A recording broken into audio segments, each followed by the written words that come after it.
Ready to go beyond the scores and stats. I love it. Good. Let's bring it in. It's showtime, right? Welcome to High on Sports. The whole deal is like some kind of crazy game. Exclusively on MorningShowCentral.com.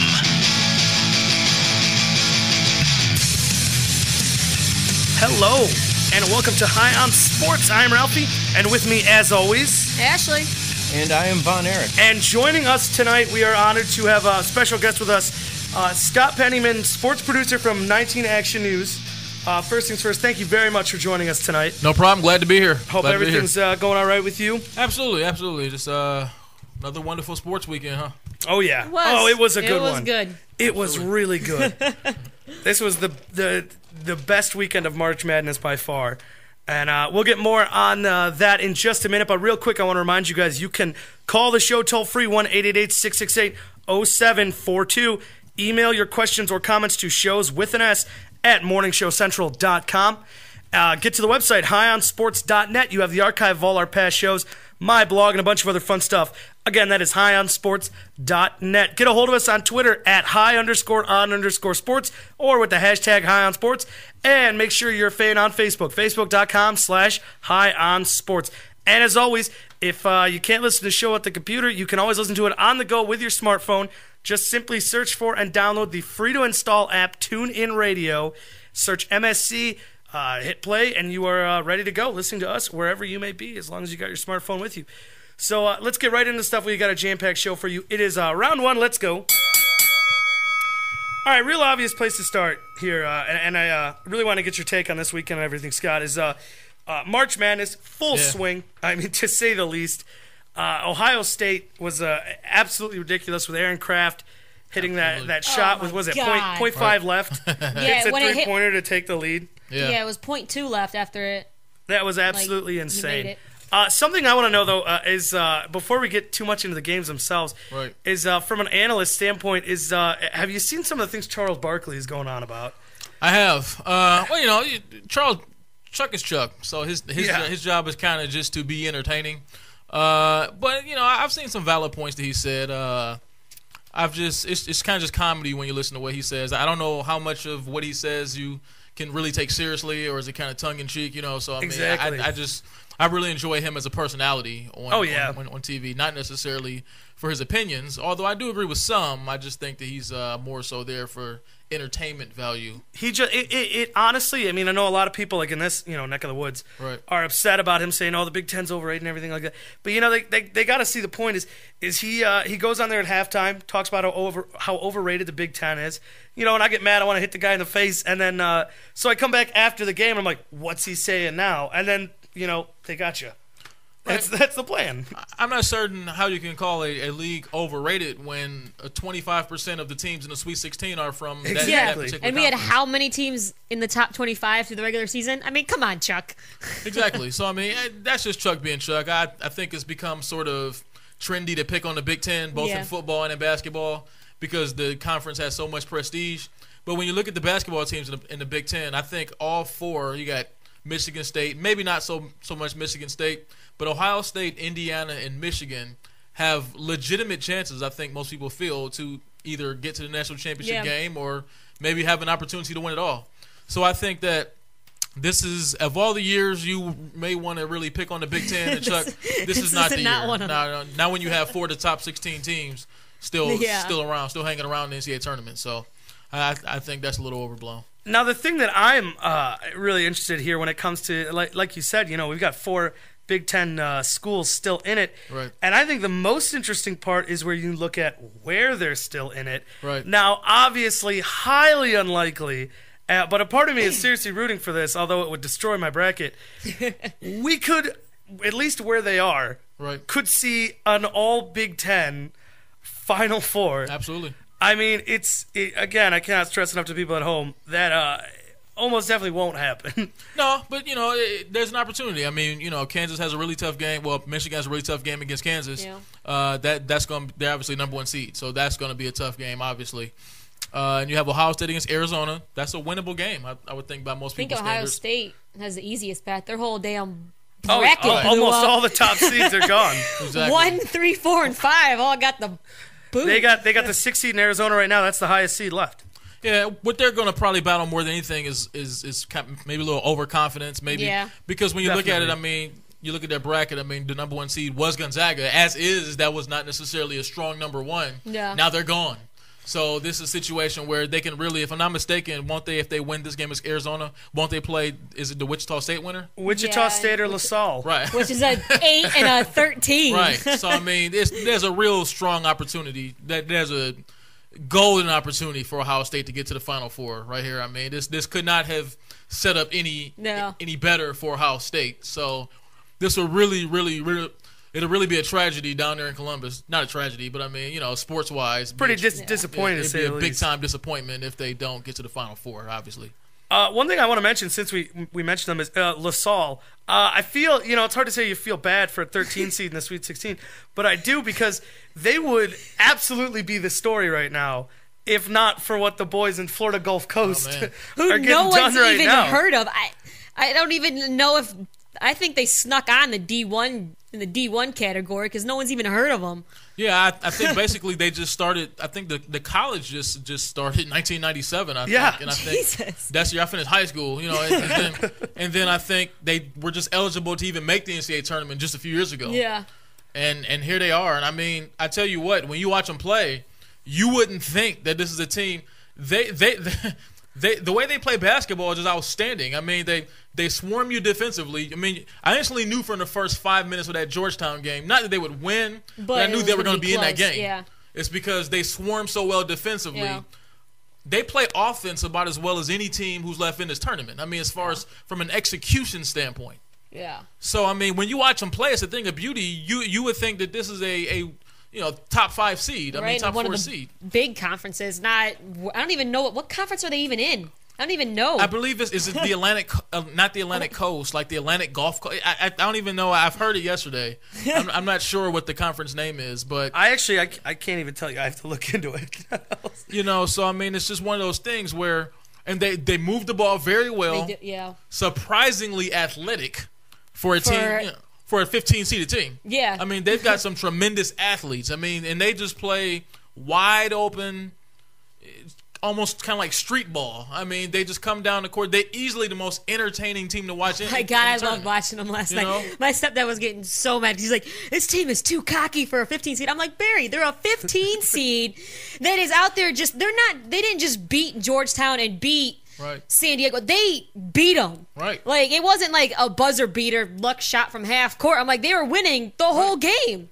Yeah. I'm like, they're having fun. Let them have fun. They're 15 seed. They shouldn't even be here. And you want to talk about playing with house money? Yeah. I mean, if they lose right now, it's still the most successful season they've ever had. He's like, I hope Florida destroys them. And I'm like, dude, if it does, it's still the most successful thing that's ever happened in the tournament, a 15 seed making the Sweet 16. So even if they lose, they're still winners. Which, how fitting is it that they're like gods now down at Florida Gulf Coast. Absolutely. Dude showed up for class Monday this morning. Standing ovation. And the professor said, why are you here? You didn't have to come. It's Monday morning, and you just won yesterday. Why are you even here? Right. And he's like, I don't know. Hey, I mean, still a student, right? Student athlete. But yeah, I mean, it's got to be just a tremendous situation for those guys on campus to be. And imagine trying to concentrate this week. I mean, you got a game coming up, Friday, and they get to play Florida. And it could not have been a better situation. You couldn't write a better script. No. Playing Florida now, the school of that state. I mean, more or less. This is the ultimate David versus Goliath.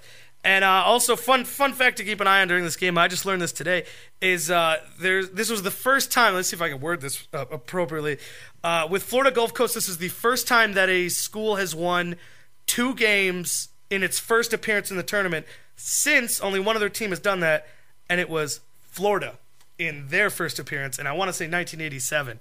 Wow. So, I mean, it's just, obviously a little insignificant on game time, but just really, really kind of weird how these things tend to work out. Yeah. I mean, they really have a feel of what. Remember George Mason back in 2006? Oh, yeah. When they went on that run. This team, I'm not saying they're going to the Final Four, but this team has, to me, they look stronger than that team. Yeah. Oh, they do. They look really good. So, I mean, their point guard, that Comer, he looks like the best point guard I've seen. Dude, he can drive on anybody. Yeah. I haven't seen anyone be able to stop. He's just like, whoop, whoop, whoop, basket. Yeah. And I'm like, What? Yeah. I actually heard an interview today with someone from the sports media in Florida. And, so it's in-state. It's one thing if we don't know who they are. Yeah. We're from Ohio, That's so far away. But he said that he was working on learning about some opponents that University of Miami was going to be facing that season. Right. And when they saw that, he said him and, his reporter friends thought that it was some sort of Division 2, 3, something, some little fluff game they put in there and stuff like that. They said they had never even heard of them before the season started. And they're reporters in that state. That's us. And Florida Gulf Coast, they tried to get a scrimmage against Florida, and Florida said, no, we don't want to play you, you're nobody. And now they get their matchup. Now they get to play them for a chance at the Elite Eight. Oh, well, that's the way to move yourself in that position. If they won't let you in, go knock the door down. Right, exactly. Go get them. It's so great. They keep this on this ride going. It's just right in the script already for the movie.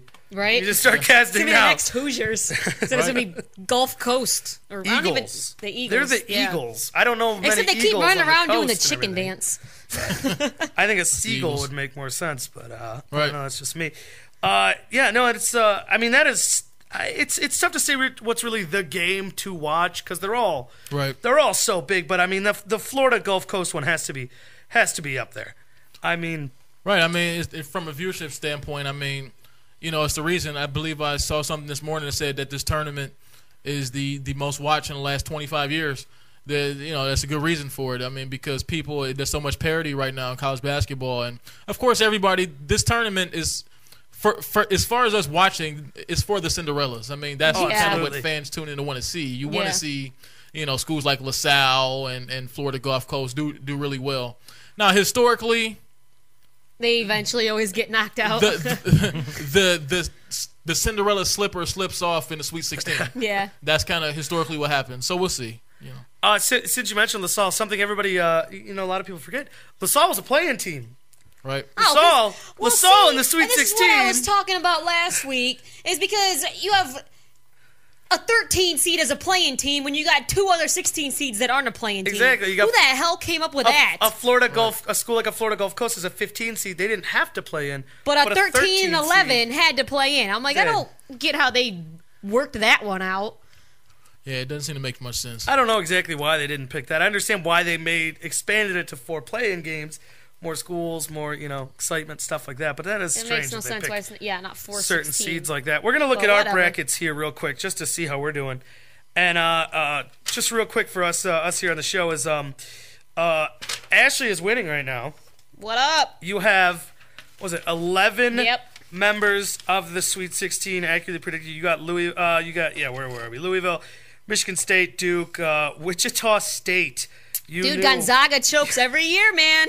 You knew Wichita State would be here. Yep. Arizona, Ohio State, Miami, Syracuse, Indiana, Florida, and Kansas. You all have accurately predicted. I won't go through mine, but I got 10 of them.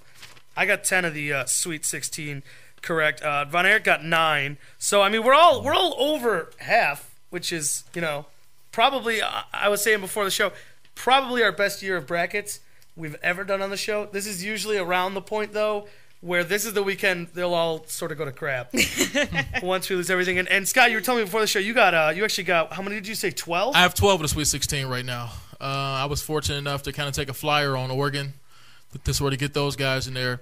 And really, I think the teams I'm missing from the Sweet 16, I think I had Georgetown there. I'm willing to bet a lot of people had Georgetown. Everybody. I'm looking at 2 brackets right here that had Georgetown. And I think I had maybe a couple other teams going a little farther than what they win. But all in all, I guess it's not so bad if you can come away with 12 out of 16 is not bad. 12 out of 16. I'll take that every time. That's usually where I'm at every year.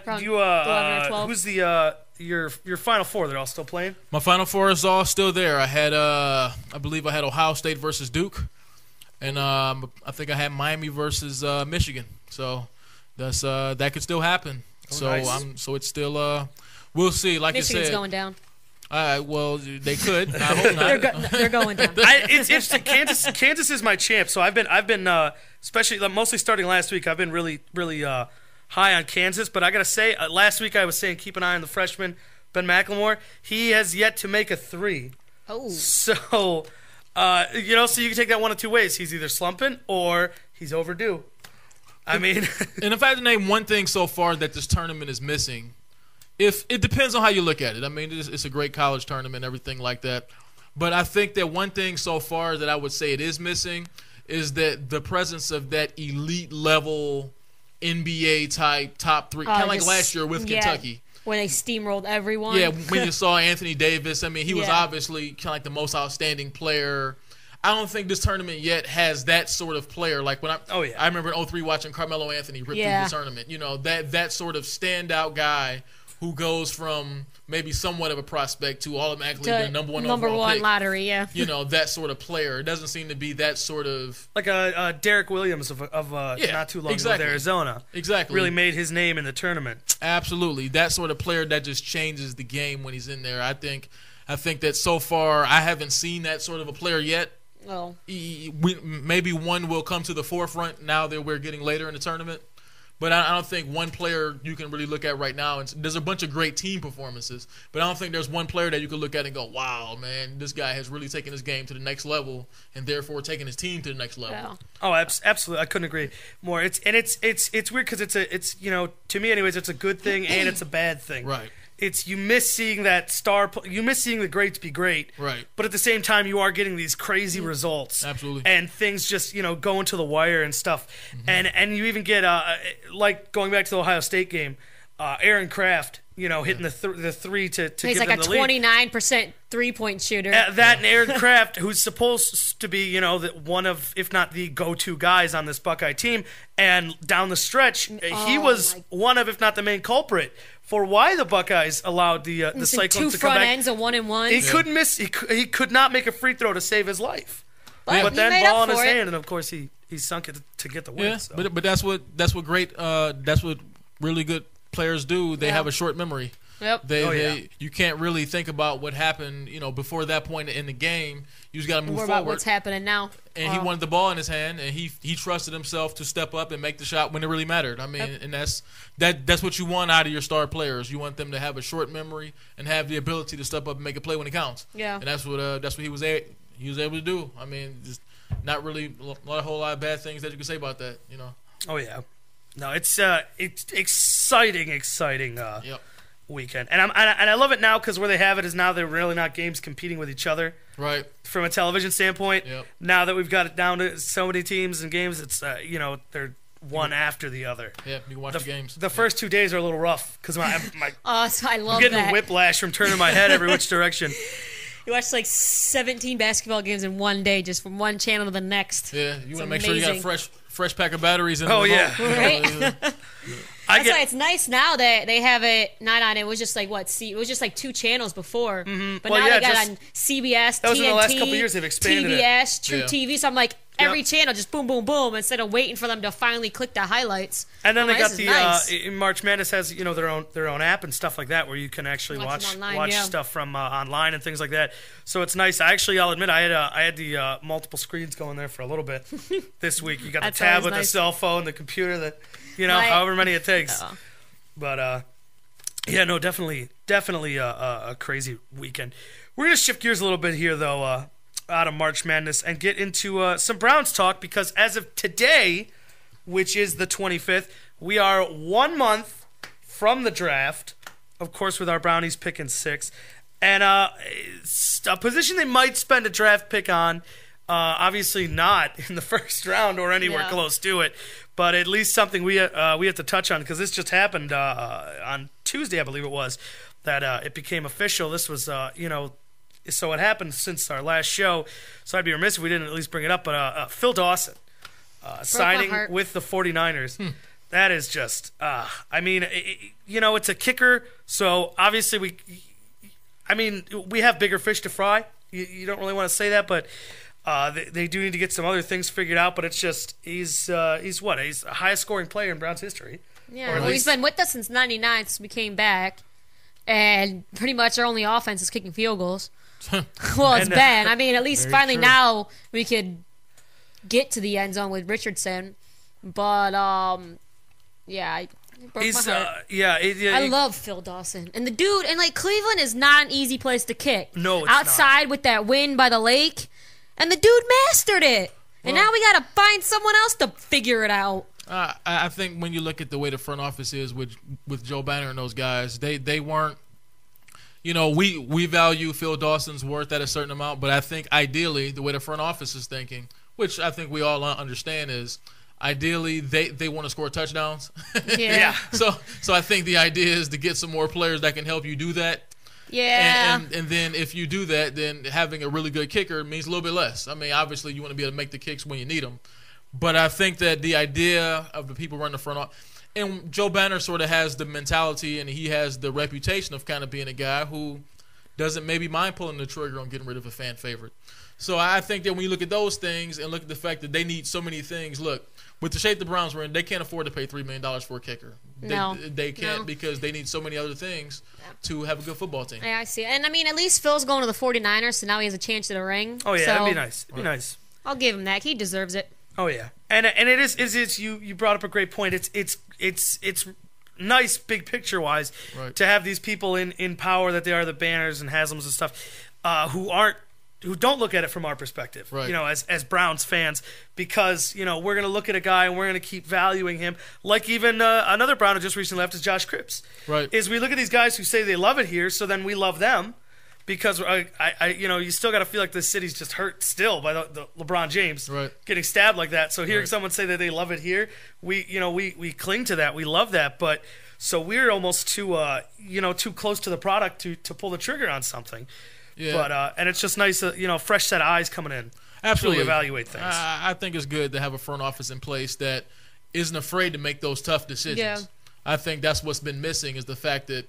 And I remember Trent Dilfer saying this a few years back. Now, obviously, he had a bone to pick with the team because, but I think I think a lot he was saying was true was the fact that no organization, and this is before these guys took over, no organization bows into the pressure of fan opinion more than the Cleveland Browns organization. I remember, and I think that has been one of the biggest flaws since they've come back is the fact they've had ownership and leadership that really seem to care too much about fan reaction. And clearly, fans don't always know what they're talking about. No, because Brian Billick, the former coach of the Ravens, said that when he first came into the league, it was one of his mentors that told him, if you start listening to the fans, you'll soon be one of them. And that's and that's kind of the way that works. Yeah. You have to pay attention to the job that you have at hand. Yeah. You've got to make all the good organizations have the ability to make tough decisions when needed. I mean, look what Baltimore's done this offseason. They cut half their, they had to get rid of half their defense because they wanted to hold on to their quarterback who had led them to a Super Bowl. And then even then they wound up with Doomerville. Yeah, exactly. Just recently after that was just Broncos fiasco. That was ridiculous. Right. Oh, I don't even know where to start with that one. But faxes the paperwork late. I think Idiot. Maybe on purpose. Yeah, probably because he didn't want to take a pay cut.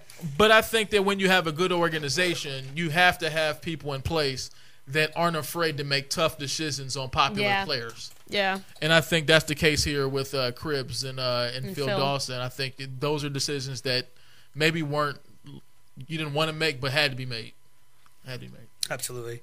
Now I'm looking at some, obviously they know this about me on the show. I am a total draft junkie. Mm-hmm. I'm looking at the draft. Living in Cleveland, do that for you. That's all we have to look right? We lose week 1 to the Here Eagles. we go. Draft, baby. We lose week 1 to the Eagles, and I find myself on Tuesday just like, well, let me just peek at some of the prospects just to get an idea. Right. And I've been scouring the web, looking at different mock drafts and everything.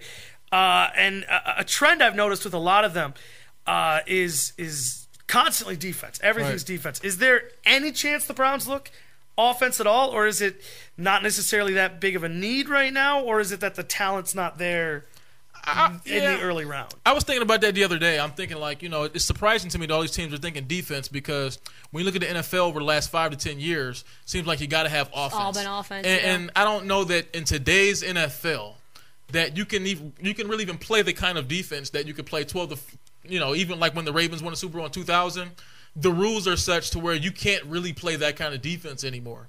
So I'm a little surprised that more teams aren't going to. But it's kind of evident what they're going to. The one thing you can't do in today's NFL is rush the passer. Oh, yeah. You want to get to the quarterback. I think there's more of a premium based on pass rushers and maybe some corners that can sort of hold up and maybe cover one-on-one while you blitz. and less of an emphasis put on, middle linebackers, maybe some interior linemen. I think that's kind of the way things are going in the NFL. But I'm a little more surprised that more teams aren't thinking more offense. I made a prediction some months back, and people were saying, like, oh, well, there's none who are capable of going that high. I made a prediction a few months back that no matter how highly they were ranked or low they were ranked, 2 quarterbacks will go in the top 10 picks. Really? And I truly believe that. I think it's very possible. I truly believe that because, I'm sorry I didn't mean to cut No, you're all right. But go ahead. In today's NFL, if you don't have a quarterback, you have nothing. That's true. Well, I don't care what you think you have on offense. I mean, the Jets were top 10 on defense last year, and had Mark Sanchez running into his own people. Exactly. Butt fumble. There's always a premium placed on quarterbacks. Every year, there's a quarterback or two who are taken way higher than you think they should. Yeah. I mean, remember before last year's draft, Ryan Tannehill was seen as like a borderline first-round pick, maybe second-round pick, shot up to the top 10. That's what happens with quarterbacks. They always go early because if you don't have a quarterback, I don't care what else you need. If there's a quarterback there who you like, get him. Because you don't lose games in the NFL because your right guard didn't play the way he was supposed to play. you lose games in the NFL because you didn't get good enough quarterback play. Yeah. So I don't care what else you think you have. If you have good running backs, good receivers, if you don't have a quarterback, you have nothing. So absolutely, and as far as with the one going in the top 10, you look at some of these teams picking early right now, or at least it could move up or something. Is Arizona Cardinals, like for example, how on earth can they be thinking, well, we could use a defensive end or a nose tackle or something when you have no one, right. You have no one at quarterback. What did they go through 5 last year? I want to say 3 or 4 at least. And now Cobb is gone. Cobb is gone. They've officially cut ties with that, but I mean. There's a team right there, and they have to do something, and the hype machine always builds up somebody every year. Is absolutely Christian Ponder just like 2 years ago, 12th overall. Absolutely, I mean nobody had Christian Ponder there, and that's what I'm saying. I mean because when you look at it, like you said, a team like Arizona, are they really going to improve if they take a middle linebacker? Not enough. That's true, when you looked at the Arizona Cardinals last season, the one thing that stood out the most is that they didn't have a quarterback. They didn't have a capable guy, with the football in his hand. That's what's in today's NFL. When offenses are scoring through the roof, and you have to have a capable person playing that position. If you don't have that, you have nothing. That's just the way it is. And I think it's going to get even more and more so with quarterbacks getting taken early because, I mean, you look at like the rookie class we had this year. Right. Is you look at like a Russell Wilson. Right. In Seattle, that was a 3rd-round pick. He's too small. Yep. Nothing about him looked like it was going to really work out. He just had sort of a good attitude and work ethic and stuff. And he takes them into the playoffs and wins a game. Yeah. And now it just seems to me like if things like that keep happening, it's going to get to a point where they're not even going to bother looking at what's wrong with you. They're just going to take you and see what happens. He threw that ball pretty far. He's got it. He's got to go for him. Absolutely. I mean, that's the one position in football that can just totally galvanize your football team. Yeah. If you draft a really good running back, I mean, granted, I think Trent Richardson played okay last year. I thought he was solid, but that didn't change our football team around. No. Just because we didn't get the good enough quarterback play. And I think that ultimately that's what helps you win in the NFL. Look at the Redskins trading away all those draft picks last year. Absolutely. For RG3. And they're a playoff team. And I'm sure they would have traded 2 more of them if they knew what they were going to get for They would have gave away their stadium. Absolutely. Absolutely. Because a quarterback can turn you around. Yeah. Exactly. The Redskins pretty much just added a quarterback, playoffs. Colts. Yeah. I mean, with Andrew Luck. Granted, Andrew Luck had this, aura around him of, a Hall of Famer essentially coming out. But still, they went from worst to a playoff team. Right. So, I mean, that's what a quarterback can get you. Now, since we're on the subject of quarterback, before we go to break here, I want to ask you something. And there's a lot of rumors coming out from this way or that way. Point blank, do the Browns draft a quarterback in the 1st round? I say no. I say right now, I honestly, truthfully, I wouldn't mind them going to go get like a good receiver or something. In the 1st round, like Cordell Patterson from Tennessee, maybe as a guy to help out Whedon. But I think give Whedon one more season. Yeah. Let's see what you got, and then let's move forward after this season if you don't think that he's the answer. Oh, absolutely. Yeah. I think the people they brought in, the coach and everything, it just seems like they're building a system that Whedon should excel. And if he can't work in this system, then I'm he always just for can't a quarterback work. that can throw the ball 900 yards. Right. And the owner came out and said we have an offense right now that's tailored to Weaver's skill set. So I think look for him to keep him. All right, I want to thank you again, Scott, for joining us tonight. No problem. And I want to let you guys know at home we're going to take a quick break, but when we get back, you're going to find out what's urinating us off. Got 3 up, 3 down. Tiger Woods is back to number 1 in the world. We break that down and so much more. You listen to High on Sports on the MSC Radio Network.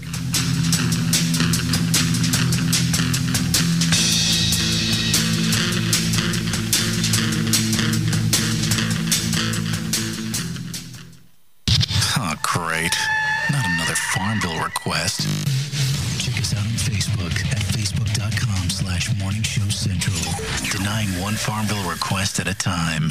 Hey, local bands and unsigned artists. What if I told you there was a place in Cleveland where you can get your merch made and have it sold in one location? What if I said you could bring your CDs and tickets to upcoming shows to this location? And what if I said you could do live acoustic sets at this location? I bet you're thinking there's no such place in Cleveland. Guess what? You'd be wrong. Contact Rick Navario at Rock City, Cleveland, and tell him you need merch made and you want to sell it in his store. Now, how cool is that? You can tell your fans to come down and get your stuff, and I think he'd ship your products to your fans. And he's local. Contact Rick Navario at Rock City, Cleveland today. 216-622-0377. That's 216-622-0377. If you have a product or service, let people know about it. Get your message out there and advertise on MSC Radio Network. It's easier than you think, and the whole planet is listening. Find out how you can advertise. Email Chris at morningshowcentral.com. Heat 99 Technologies. Affordable and reliable web hosting done right. Jumping from one web host to another can be frustrating. Finding a good web host can be unnerving for even the most experienced of web designers. That's why Uncensored Net Noise has chosen P99 Technologies as its web hosting supplier. Established in 1999, P99 Technologies has evolved into a first-class web hosting provider. Its 99.9% uptime rivals many in the industry. That's why they offer their 30-day guarantee, no questions asked. For more information, go to P99.com. P99 Technologies will help you get started with your web presence with honest and expert customer service. P99 Technologies. Affordable and reliable web hosting done right.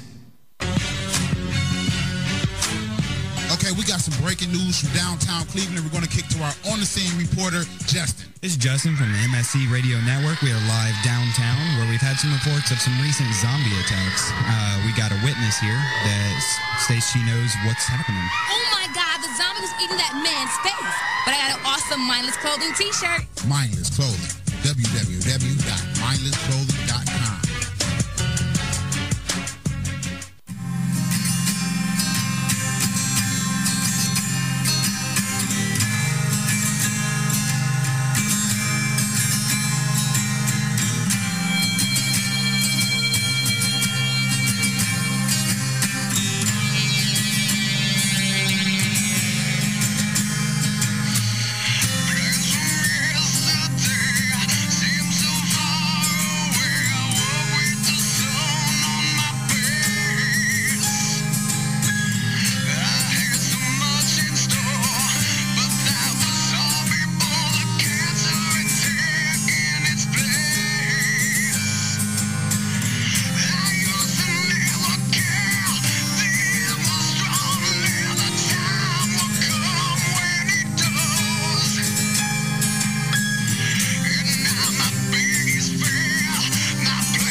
PMSing. You're listening to Morning Show Central Radio Network.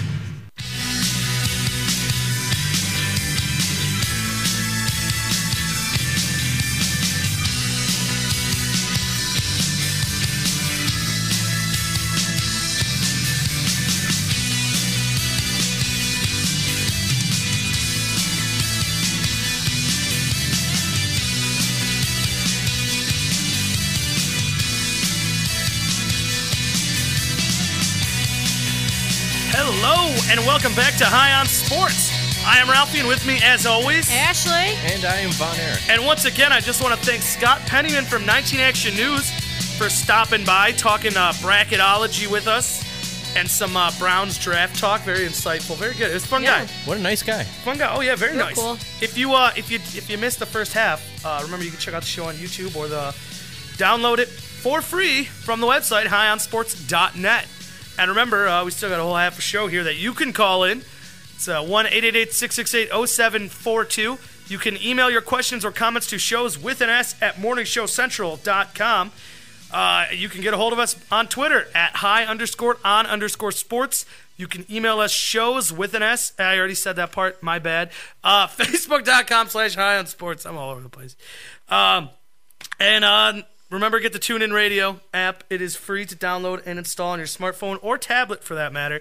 Just search MSC, hit play, and you are listening to us, MSC Radio Network. TuneIn Radio also available on the Roku if you have that for your TV. Live streaming on your television. You can listen cool. to Morning Show Central right on your television. Very cool. I also want to remind you folks at home who are probably hungry right now that you can check out Hanini Subs located at 7310 Lorraine Avenue for the best subs in town. And while you're there, tell them MSC Radio Network sent you and get $1 off your meal. Again, that's you can never go wrong with a good sub place. 7310 Lorraine Avenue. That sounds delicious. It does. All right, well, let's get right into it. We got a jam-packed second half. It is round 2. There we go. Let's go. All right.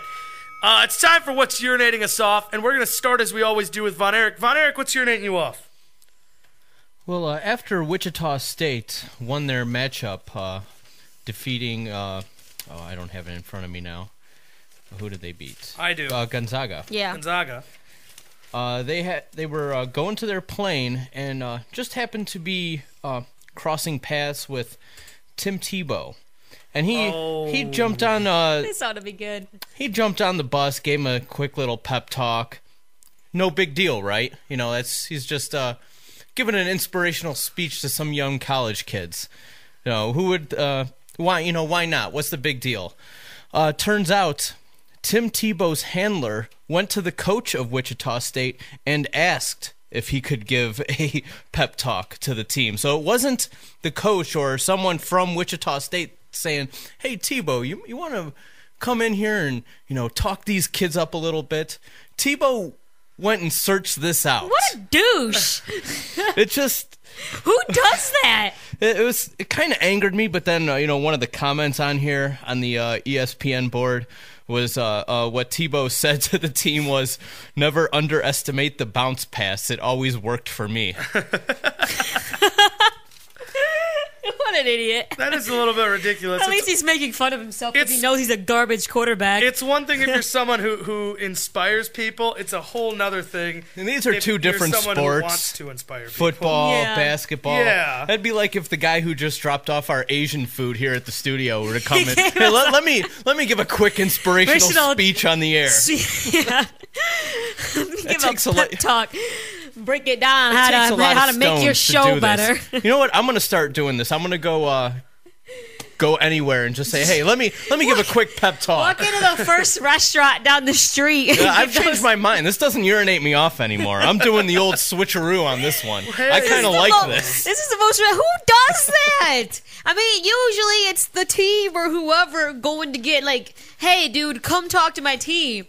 Who just shows up to wherever their plane is and says, "Hey, I want to say a few words to the boys." Look, man, Tebow wants to say a few words to your guys. You should let him do it.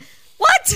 I'll tell you who I've never heard of such a thing. Still technically New York Jets quarterback. I mean, Tim Tebow, that's who does. That Tim Tebow, he's ridiculous. the team he should be rooting for, Florida, is still in it. Right? And he's not even going to talk to his alma mater. No.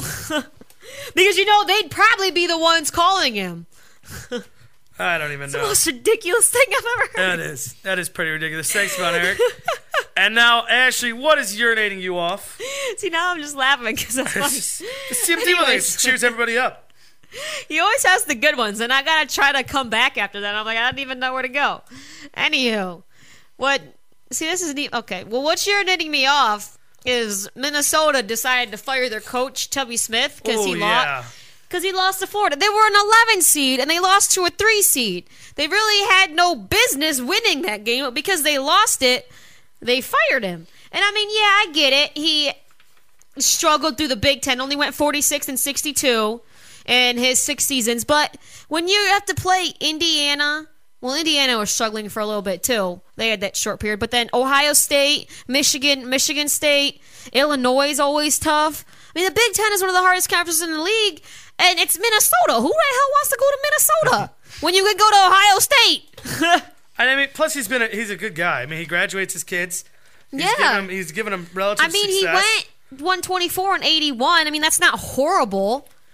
And it just it boggles my mind that they canned him because he didn't make a huge run in the tournament. I'm like, come on. He was an 11 seed. What did you expect? And Minnesota's never going to win the Big Ten. They're never going to be better than Ohio State or Michigan or Indiana or Illinois. It's never going to happen. At least he's better than Purdue.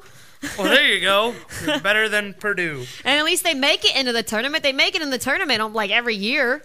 You know what? I honestly think the more shocking fire that happened this weekend comes from UCLA. Oh. Who they beat in the tournament. Ben Howland, head coach of the Bruins, fired after he's been there 10 years.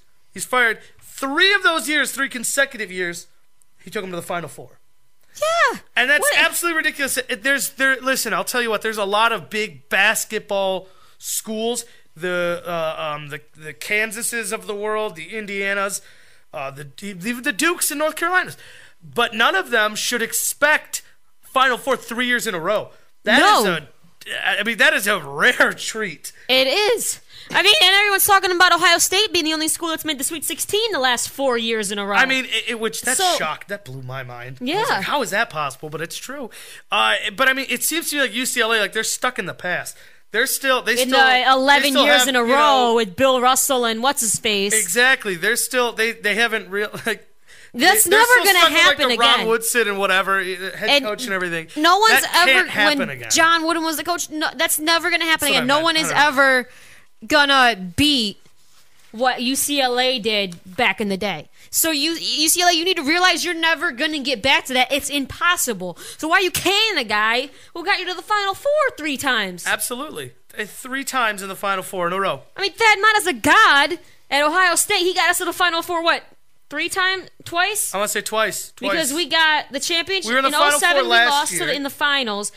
So that was one Final Four because then we won. And then last year. We lost against Kansas by 2? Or last year we weren't Final Four. We were Final Four last year. Were we Final Four We lost against Kansas. Did we lose against Kansas? We lost against Kansas in the Final Four. You're right. We came from the other side. So we had 2 Final Four appearances, 1 one NCAA Finals. So he's not going anywhere, and if he does, well then Ohio State needs to get slapped. By the way, I'll say this: the Howland, the Ben Howland thing getting fired. That's my urinating off. So ours kind of just go good together. That's why I'm interjecting here. But again, with Ben Howland though, is the part that really gets me about it is why this move was made. It wasn't lack of success or anything. He's got the number 1 ranked recruiting class next year coming in, and they let him go, and it's nothing to do with how he did in this tournament. I'll tell you what it is. They saw a drastic decline in attendance this year. They want asses in the seats. And the problem is, dude, you're in LA. You're UCLA, sure. You're UCLA basketball, that's a good start. But you're still in LA where they have the Lakers and the Clippers and the Kings and a mega rock star concert every night. Yeah, I mean, come on. College basketball is not going to compete with LA. And it's not snowing. You don't have to go inside there. It's not here. No. Sometimes I go to a Cavs game just so I don't freeze to death. Oh, right? Because it's a building with heat. Exactly. But it's not like that in LA. No. It's always nice out in LA. There's a party somewhere every night. So I'm like, they're not always going to choose a basketball game. So that's kind of ridiculous. You're in LA. There's a million better things to do. Exactly. Clippers, Lakers, to a lesser extent, where Kings. You can hang out with famous people. You're still in an area. You want attendance? You better start bringing famous people to the games and make it the cool place to be. You're still in an area that has USC. Yeah, that too. To it. Even though basketball, UCLA is a superior program than USC. It's still USC. It's like the Lakers in that you can go there to see them play just so you can go tell everyone after. I was at USC. Yeah, I saw a USC game once. Football? No, basketball. Oh. But I mean, if I'm ever at a Lakers game, I can be like, I was at a Lakers game. Jack Nicholson was there. Right? Whatever. Yeah. Bill Murray. Hanging out with Bill Murray and Jack Nicholson. Sure. But I could go to a Clippers game and say I saw Billy Crystal and Penny Marshall and Frankie Muniz from Malcolm in the Middle. Sure. But other celebrities. It's L.A. It's too hard to earn people's money in LA because it's going everywhere else. It's LA. You're on the short end of the stick, UCLA. So firing your pretty damn good coach, all because you're not competing with Lakers attendance. Get the heck out of here. No, and the best part is though that these two guys they will find new jobs. They'll find jobs quick. They will find jobs in a hurry. The one thing I heard about Minnesota is, and this is all speculative. But this was the athletic director from VCU is now the athletic director at Minnesota. And somebody brought up, kind of jokingly, but it could very well happen, this was a horrible decision unless maybe he's got some sort of under-the-table nod agreement thing going on with Shaka Smart from VCU, who doesn't seem like he wants to leave there, even though he could go almost anywhere he wants. All right, taking VCU to a Final Four, and then, they lost in the round of 32 this year. But Still. All right, let's shift gears a little bit. We're going to talk golf because golf just became worth talking about again. The Masters are about 2 weeks away now? I think, 2 weeks away. Around there. Give or take. Guess who's king of the hill once? Tiger got his game back. After the 2-stroke win, he took over Justin Rose today in the Arnold Palmer Invitational, presented by MasterCard, the Bay Hill Club and Lodge in Orlando, Florida. Tiger's back to number one. He is back to number one for the first time since October 2010. When his wife beat him senseless. Which you may remember, all that crap broke out November 2010. And he has not been king of the hill since. And here we are, March 25th, 2013. Number one ranked golfer in the world. We can ask the question in 2 weeks. Excuse me. We can sit there and actually ask the question going into the Masters, who you got? Tiger of the field. It feels like Tiger's on a roll, and you can never pick against Tiger when he's on a roll. It feels to me like golf's just been in a really long off season. Yeah. And now the season's back. Like, golf, they haven't done that in 2 years. Right. 2-3 years. Awesome. But no, Tiger Woods is back, and that's all just sort of culminating. It's this with Arnold Palmer. It's just the Invitational. He just recently did Lindsey Vonn. Here now an item. Lindsey Vonn gave him some new mojo. They released their own picture, and everybody asked, "Why did you do that?" And he says, "To devalue that first picture from he called him stalkerazzi, the paparazzi." That's pretty smart. That's nice. Whatever. He's saying, he's saying to take but the how value much did he away. sell it for?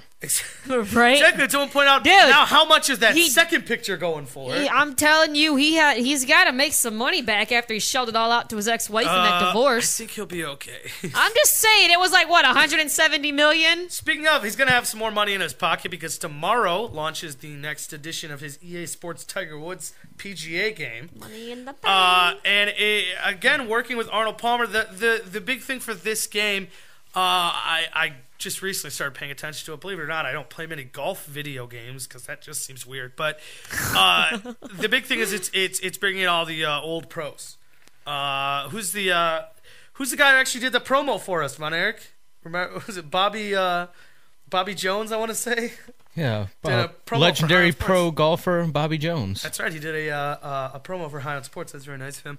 But anyways, rolling over in his grave. Right now. Yep. You got Bobby Jones. You got Arnold Palmer, Jack Nicklaus. You've got a lot of the greats, the old greats and stuff, in this game. And on this, the same day that he wins Arnold Palmer's Invitational, they release a commercial together, dubbed The Rumble. And I have that for you here. This is a commercial for Tiger Woods' new game. This is featuring he and Arnold Palmer. All right, and I just really think you guys should see this, and we'll show it to you guys at home, obviously. Chris, we ready to play that? All right, here we go.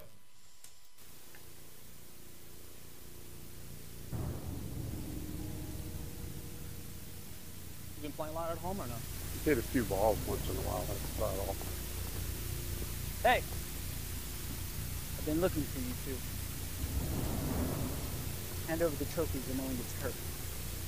You mean these? Or this one? All of them. That's not gonna happen.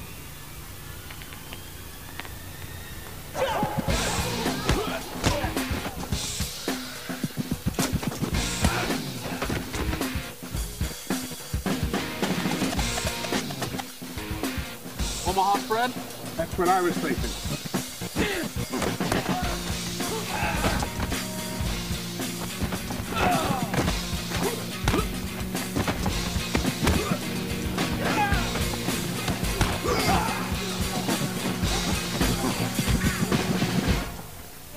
That was fun. Trophies. I got this.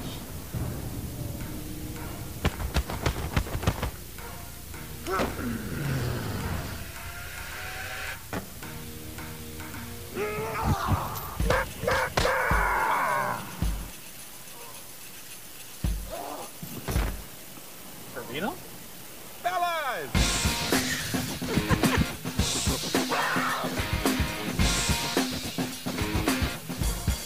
The greatest golfers of all time aren't going down without a fight. Take on the legends, if you dare.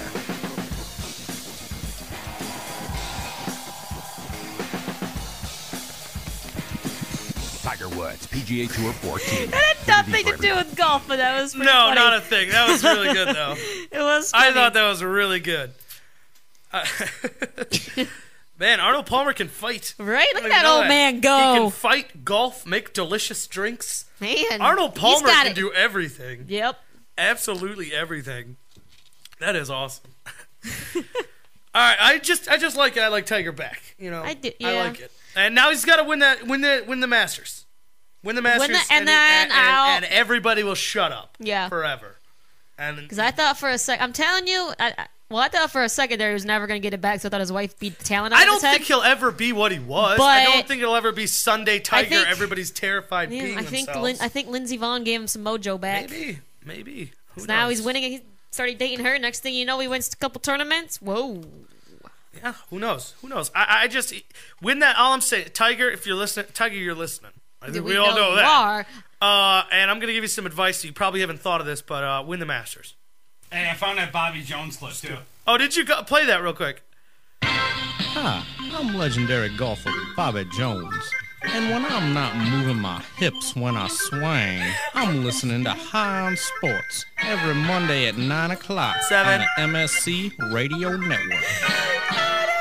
See, as you can see, unfortunately, that clip had to be retired because Bobby, before he passed away, said that it was at 9. Back in the 60s. He recorded it in the 60s. It was weird of him. But he said it was 9, but since then, obviously, our time has changed because you're listening to us here at 7. So there's that. I love that clip. When I'm not swinging with my hips. Oh, you've never heard that, have you? I haven't. I just heard it now. That was great. Anyways, before we get to the end of the show, I want to remind you guys, the High on Sports Fantasy Baseball League, this is it. You have literally tonight and tomorrow that you can join and sign up. The draft we agreed we're doing is Wednesday. Yes. Wednesday evening. Just after 5. Wednesday after 5. So in that range. That area. It'll be all over 5'10". Facebook and everything the specific time, but the draft will be this Wednesday, so this is your last opportunity to sign up. If you are interested in our free-to-play fantasy baseball league, simply let us know on Facebook. You can write on our wall, comment on a post, whatever you want to do. Tweet at us at @high_on_sports, or throw in the hashtag #HighOnSports, whatever you want to do. And the easiest way is, of course, you can email us. It is email the show directly, highonsports@gmail.com. Send an email to that email address. Just let us know you want in on our fantasy baseball. You're running out of time here, and the spots are going to close. And you want to get in now so you can compete with us throughout the summer, and we can all lose to Von Erich. So you want to take advantage of that opportunity. All right, real quick, 3 up, 3 down. Here it is. Down number 3, the New York Yankees. Team captain Derek Jeter will start the year on the disabled list.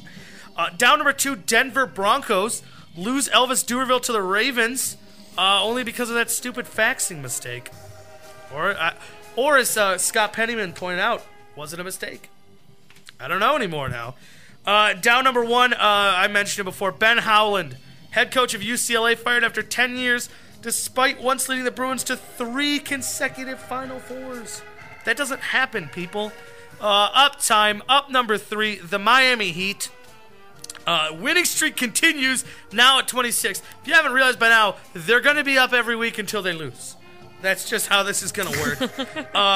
Up number 2, David Wright, named team captain of your New York Metropolitans. 3rd active team captain in Major League Baseball right now, joining Derek Jeter with the Yankees and Paul Konerko with the White Sox. And up number 1, we just talked about it, and give him all the glory this week. Tiger Woods, with today's win at the Arnold Palmer Invitational, reclaims the number 1 ranking in the world. Plus, his video game comes out tomorrow. It's back on top. Which I probably won't get, but, hey, Tiger. Bonus up. Good for you. Bonus up. Oh, yes. Bonus up. Yes. Whoa. Scott Kazmir has been named the 5th starter of the Cleveland Indians, beating out Carlos Carrasco and, of course, Daisuke Matsuzaka. If I got that right. Is his walk-up music Kashmir by Led Zeppelin? We'll have to find out. His first start is April 6th. Well, we won't find out then, because it is going to be in his old stomping grounds, Tropicana Field, against the Rays. Ooh. Carrasco will start the season on the active roster to finish serving a 6-game suspension he received in 2011 for headhunting. And, of course, suspended, and then Tommy John surgery. Yeah. Also making the team, Jason Giambi. On the DL. Yes, he will start the year on the DL with a back strain. Relievers Nick Hagedorn and Brian Shaw also made the team. And utility man Ryan Ross Rayburn. It's my new favorite guy, Ross Rayburn. Nice. That's right. Major League Baseball starts on Sunday. We will be with you. Indians start next Tuesday, right? If I'm correct, the 2nd? Monday. April 2nd? Oh, April, same day as us. So we will be with you the night the Indians start off the season on April 1st. It's going to be a good one this year, guys. So it is baseball next week, baby. It's going to be a good one. We will post to the website this week our picks and predictions for the upcoming Major League Baseball season. So you'll want to keep an eye out for that. All right, so next week, baseball and more March Madness and so much. What a crazy time of year. But that's going to wrap it up for us this week. So for Chris, for Von Erich, for Ashley, I am Ralphie saying good night, everybody. We will see you next week, same time, same place. Thanks again to Scott Pennyman from 19 Action News. And thank you at home for listening to High on Sports on MorningShowCentral.com.